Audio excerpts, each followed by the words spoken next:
Hello दोस्तों, good morning. आज हम लोग ज्ञान बिंदु जीएस एकेडमी का सेट लगाने चल रहे हैं। ठीक है, आइए देख लीजिए। ज्ञान बिंदु जीएस एकेडमी का सेट है, 70 का है सेट नंबर।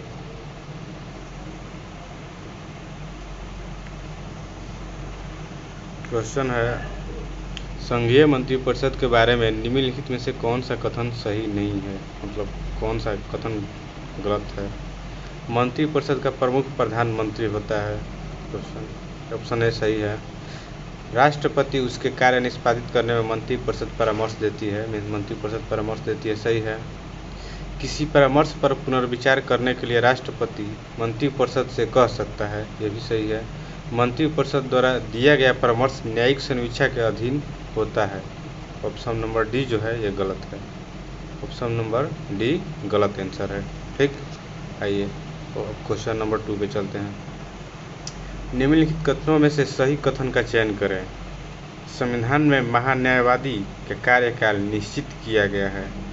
देखिए, महान्यायवादी जो है आर्टिकल 76 में आता है। आर्टिकल 76 में तो संविधान में महान्यायवादी का कार्यकाल निश्चित किया गया है, जो कि गलत है, निश्चित नहीं किया गया है। महान्यायवादी को संसद द्वारा निर्धारित पारिश्रमिक मिलता है, ये भी गलत है। तो इसका ऑप्शन नंबर डी होगा।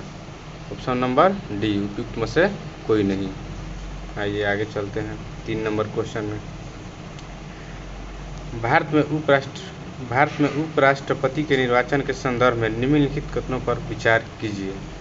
उपराष्ट्रपति को केवल संसद के दोनों सदनों के निर्वाचित सदस्यों से मिलकर बने निर्वाचन मंडल द्वारा गुप्त मतदान के माध्यम से चुना जाता है। तो देखिए, ये तो सही है, लेकिन यहाँ एकल संक्रमणीय मत भी होना चाहिए। यहाँ जो एकल संक्रमणीय मत नहीं दिया है, इसलिए ये गलत है। यहाँ देखिए, निर्वाचक मंडल में राज्यसभा एवं लोकसभा के मनोनीत सदस्य भी शामिल होते हैं। ये ऑप्शन नंबर 2 सही है। तो यहाँ संदर्भ में सही कथन का चुनना है, तो ऑप्शन नंबर 2 आंसर हो जाएगा इसका। Option number 2। आइए आगे चलते हैं। इसका ऑप्शन भी सही हो जाएगा, सही पूछ रहा था। आइए क्वेश्चन नंबर 4 में चलते हैं। मिलान करना है। मेहरगढ़ जो है ये कृषि के लिए है। मेहरगढ़ कृषि से। ये पिकली हल हो गया राख का ढेर से। ये चिरांद हो गया हड्डी के हथियार से, हड्डी के हथियार। बुर्ज होम गर्तवास। तो ए का 3, बी का 4, सी का हड्डी के हथियार, चिरांद के हड्डी का, सी का 1, ठीक। और डी नंबर बुर्ज होम हो जाएगा गर्तवास के लिए। तो ऑप्शन नंबर सी सही है। इसका ऑप्शन नंबर सी सही है, देख लीजिए। ऋग्वेद में किस देवता की स्तुति संग्रहित नहीं है। इसमें बताना है ऋग्वेद में किस देवता की स्तुति संग्रहित नहीं है।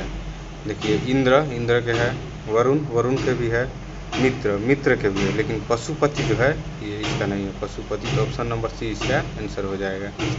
आइए क्वेश्चन नंबर 6 को देखते हैं। निम्नलिखित लक्षणों पर विचार कीजिए। देखिए, क्वेश्चन नंबर 6 बड़ा इंपॉर्टेंट है। किसने काशी तथा वजी गणराज्यों को एक लंबे संघर्ष के बाद अपने राज्य में मिला लिया।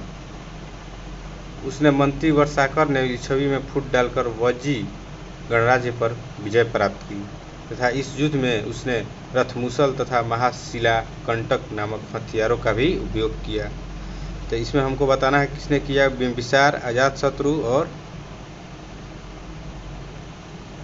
उदयन और शिशुनाग, 4 ऑप्शन है। तो इसमें से आंसर होगा अजातशत्रु काशी तथा वजी गणराज्य को एक लंबे संघर्ष के बाद अपने राज्य में मिला लिया। उसके मंत्री वर्षाकर ने लिच्छवी में फूट डालकर वजी गणराज्य पर विजय प्राप्त की, यह भी सही है। इस युद्ध में उसने रथमुसल तथा महाशिला कंटक नामक हथियारों का भी उपयोग किया। इसका आंसर होगा अजातशत्रु। आइए आगे बढ़ते हैं। Question number 7।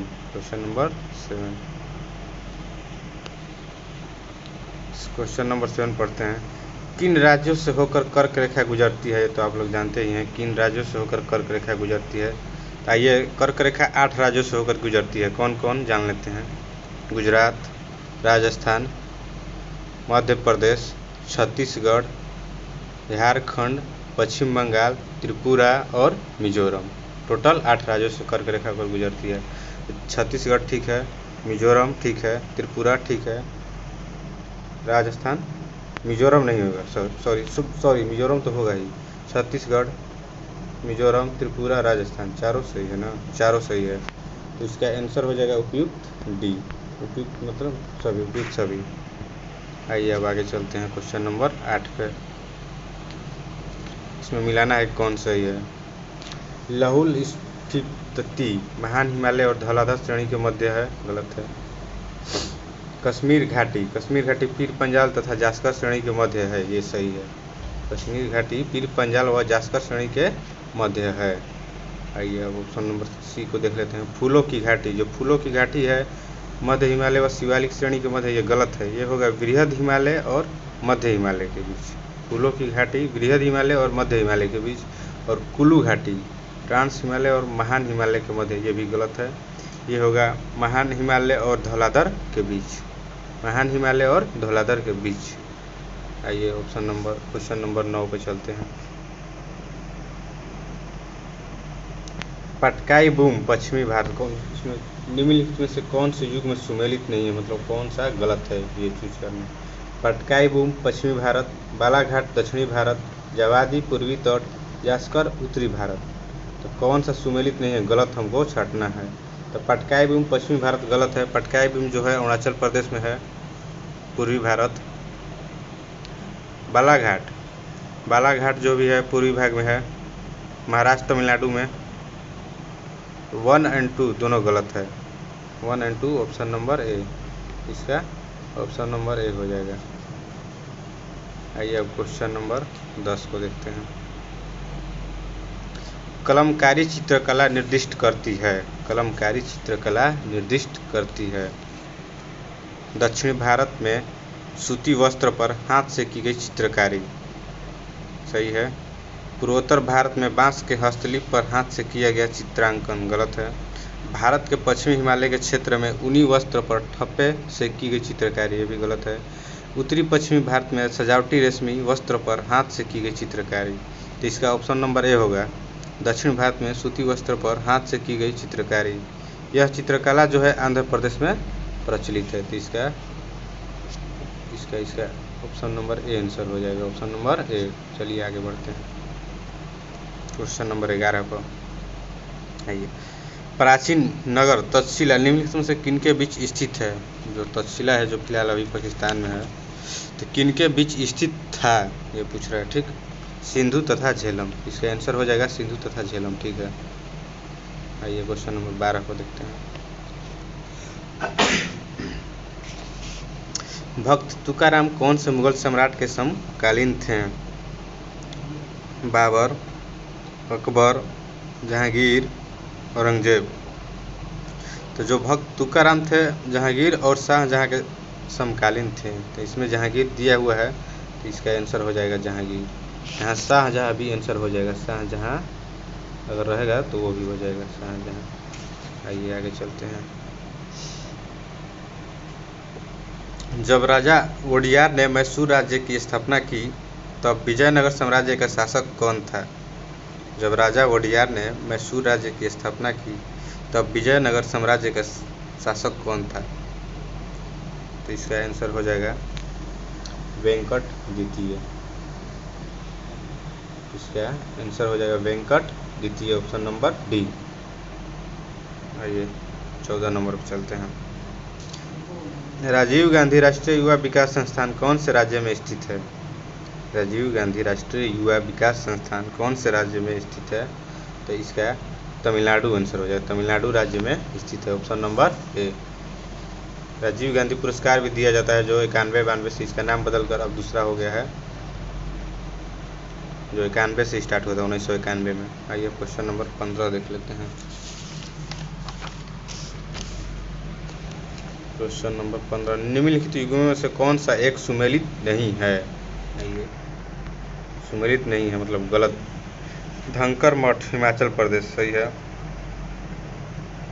रूमटेक मठ सिक्किम, सही है। ताबो मठ हिमाचल प्रदेश, सही है। कोई मठ जो है ये भी हिमाचल प्रदेश में ही है। अरुणाचल प्रदेश जो दिया है ये गलत है, इसका आंसर नंबर डी हो जाएगा। ये हिमाचल प्रदेश एसपी में है, एसपी में। आइए क्वेश्चन नंबर 16 पर विचार करते हैं। निम्नलिखित कथनों पर विचार कीजिए। असम भूटान तथा बांग्लादेश की सीमा से लगा हुआ है। असम तथा भूटान बांग्लादेश की सीमा से लगा हुआ है, ये भी तो सही है। पश्चिम बंगाल भूटान तथा नेपाल की सीमा से लगा हुआ है। पश्चिम बंगाल है। भूटान तथा नेपाल की सीमा से लगा हुआ है, ये भी सही है। मिजोरम बांग्लादेश तथा म्यांमार की सीमा से लगा हुआ है, ये भी सही है। मिजोरम बांग्लादेश तथा म्यांमार की सीमा से लगा हुआ है। तो 1, 2 एंड 3 तीनों सही है, तो इसका हो जाएगा 1, 2 एंड 3। 1, 2 एंड 3, 1, 2, 3। आइए आगे चलते हैं। 18 नंबर क्वेश्चन देखते हैं। 104वां संविधान संशोधन विधेयक किससे संबंधित है? कुछ राज्यों में विधान परिषद के उत्पादन से भारत के बाहर रहने वाले भारतीय मूल के लोगों के लिए द्वैध नागरिकता आरंभ करने से, निजी शिक्षा संस्थानों में सामाजिक तथा शैक्षिक दृष्टि से पिछड़े वर्गों के लिए कोटा प्रदान करने से, केंद्र सरकार के अधीन नौकरियों पर धार्मिक अल्पसंख्यकों के लिए कोटा प्रदान करने से। तो 104वां संविधान संशोधन निजी शिक्षा संस्थानों में सामाजिक तथा शैक्षिक दृष्टि से पिछड़े वर्गों के लिए कोटा प्रदान करने से, इसका ऑप्शन नंबर सी आंसर हो गया। Option number C. आइए 19 नंबर देखते हैं। निम्नलिखित कथनों पर विचार कीजिए। भारत के संविधान में पुरुष तथा महिलाओं द्वारा समान कार्य के लिए समान वेतन देने का बढ़ावा देने के लिए कोई उपलब्ध नहीं है। 2, भारत के संविधान में पिछड़े वर्गों को परिभाषित नहीं किया गया है। निम्न उपरोक्त कथनों में से कौन सा सही है? तो देखिए, भारत के संविधान में पुरुष तथा महिलाओं द्वारा समान कार्य के लिए समान वेतन देने का बढ़ावा देने के लिए कोई उपलब्ध नहीं है, ये गलत है, ये है हम लोग के संविधान में। दूसरा देख लीजिए, भारत के संविधान में पिछड़े वर्गों को परिभाषित नहीं किया गया है, केवल 2, ये गलत है। परिभाषित पिछड़े वर्गों को भी परिभाषित किया गया है, तो ऑप्शन नंबर 2 इसका हो जाएगा। ऑप्शन नंबर 2, केवल 2। ये भारत के संविधान में पिछड़े वर्गों को परिभाषित नहीं किया गया है, ये सही है, ये तो गलत है। Option number 1। निम्नलिखित में से किस क्षेत्र में पाल चित्रकला शैली विकसित हुई है? निम्नलिखित में से किस क्षेत्र में पाल चित्रकला शैली विकसित हुई है? आइए देखते हैं। मगध क्षेत्र, ढक्कन क्षेत्र, कच्छ क्षेत्र, उपयुक्त में से कोई नहीं। तो पाल चित्रकला जो शैली है ये मगध क्षेत्र में विकसित हुई है। पाल चित्रकला मगध क्षेत्र में विकसित हुई। आइए अब इतना ही क्वेश्चन रहने देते हैं और नेक्स्ट क्लास में चलेंगे। 20 क्वेश्चन हो गया हम लोग का।